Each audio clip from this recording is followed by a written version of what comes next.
नमस्कार दोस्तों, बहुत बहुत स्वागत है आप सभी का। मैं आपके साथ दीक्षा शर्मा और आज की इस वीडियो में हम चर्चा करने वाले हैं hashtag save Lakshadweep, hashtag BJP destroying Lakshadweep.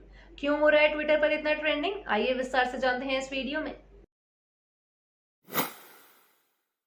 अचानक से ही ट्विटर का एक हैशटैग इतना ट्रेंड हुआ कि वो ट्रेंडिंग की टॉप 3 पर पहुंच गया, जिसका नाम था हैशटैग सेव लक्षद्वीप, जिसका समर्थन सेलिब्रिटीज के साथ साथ नेताओं ने भी किया।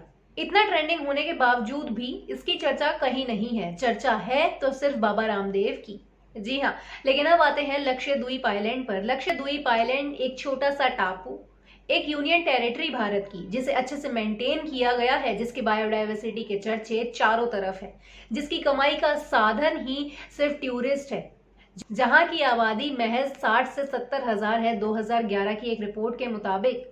जो लोग इतनी अमन शांति से रह रहे थे, आखिर क्या हुआ वहां पर जो हैशटैग सेव लक्षद्वीप ट्रेंड करने लगा? आखिर वो किस चीज की मदद मांग रहे हैं, क्यों बचाया जा सके? अब आपको लग रहा होगा कि सेव लक्षद्वीप इसलिए ट्रेंड करा जा रहा है क्योंकि कोरोना के केस बढ़ रहे हैं, और ऐसा ही लग रहा था पहले तब, लेकिन अब ये बात साफ हो चुकी है जब से बीजेपी डिस्ट्रॉइंग लक्षद्वीप चला है, तो ये बिल्कुल साफ हो गया है कि हैशटैग सेव लक्षद्वीप यानी कि बीजेपी लक्षद्वीप को खराब कर रही है, यानी कि वहां की राजनीति में जो है कुछ बदलाव आए हैं।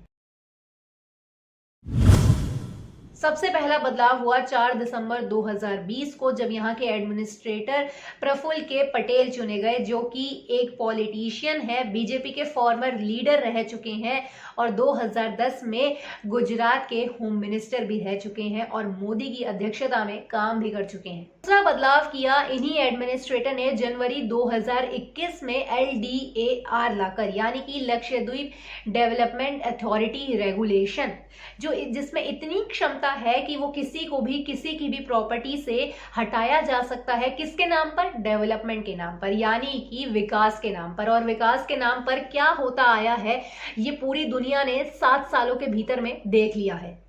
7 सालों में आपको भी पता है कि क्या विकास हुआ है और कितना हुआ है। और अब लक्षद्वीप में जब होने लग रहा है तो वहां के लोगों ने सही किया जो ये कदम उठाया कि हैशटैग ट्रेंड करवाया सेव लक्षद्वीप, जो कि एक सही बात है। Right to possess and directly interfere, यानी कि अब एडमिनिस्ट्रेटर जो है वो आइलैंड में क्या हो रहा है इस पे सीधे से इंटरफेयर कर सकता है और अपनी मनमानी कर सकता है।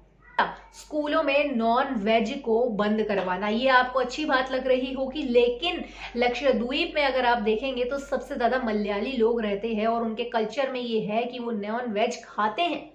तो किसी को अगर नॉन वेज खाना है तो आप खुद जो है उनसे पंगा ले रहे हैं, उनको खुद जो है तंग कर रहे हैं, इसीलिए सेव लक्षद्वीप ट्रेंड कर रहा है।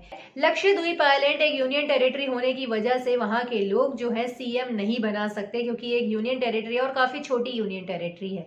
और एक नुकसान ये है लोगों को कि लोग जो है एडमिनिस्ट्रेटर को भी नहीं चुन सकते हैं, वो सिर्फ पंचायत में जो एक पंच होता है उनको चुन सकते हैं। लेकिन जो है ये फैसला लिया गया है कि पंचायत से उनके हक जो है वो छीन लिए जाएंगे।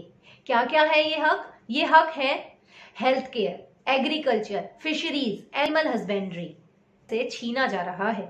लक्षद्वीप पे रहते हैं, वो पंचायत में चुनाव करके अपने पंच को चुनते थे, लेकिन अब क्या हुआ है कि पंचायत में सिर्फ वही इंसान खड़ा हो सकता है जिसके 2 से ज्यादा बच्चे नहीं हैं।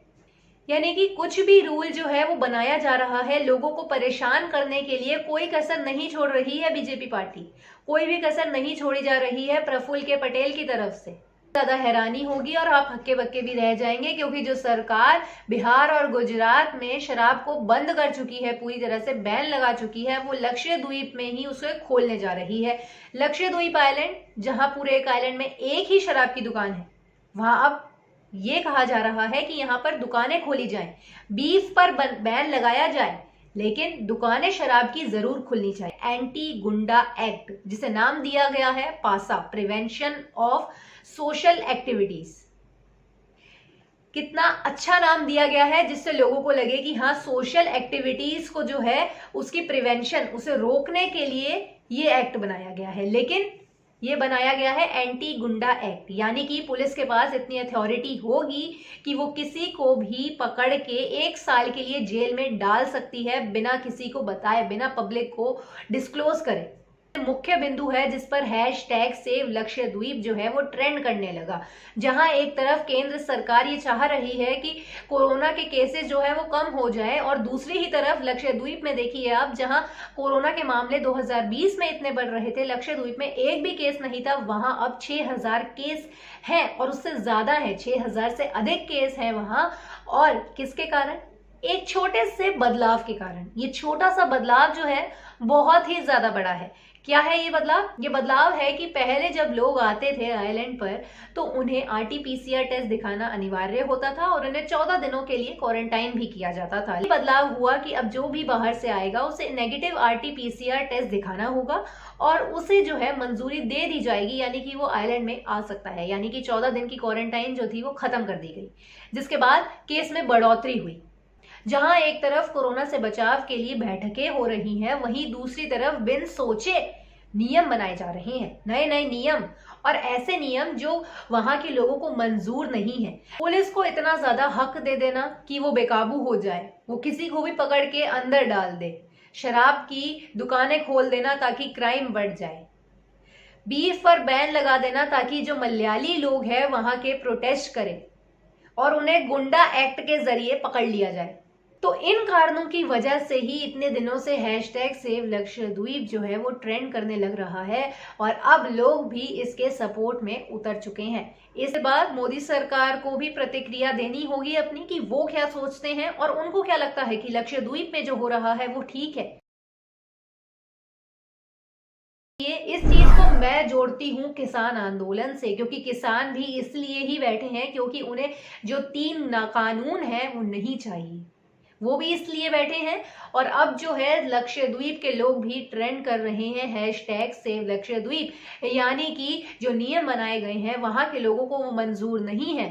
तो चुप्पी जो है हर चीज में साधना सही बात नहीं होती है, कभी कभी भारी पड़ जाती है ये चुप्पी और आपको कहाँ का कहाँ पहुंचा दे ये किसी को भी नहीं पता। इसलिए ये जरूरी है कि हमें भी अपनी आवाज उठानी चाहिए, क्योंकि यहाँ पर हर किसी को हक है कि वो अपनी आवाज उठाए। तो मेरी राय तो ये थी, आपकी राय क्या है नीचे कॉमेंट में जरूर बताइएगा। अगर वीडियो जरा सी भी अच्छी या जरूरी लगी हो तो इसको लाइक और शेयर करना बिल्कुल मत भूलिएगा, और ऐसे तमाम वीडियोस के लिए चैनल को सब्सक्राइब करना बिल्कुल भी मत भूलिएगा। धन्यवाद।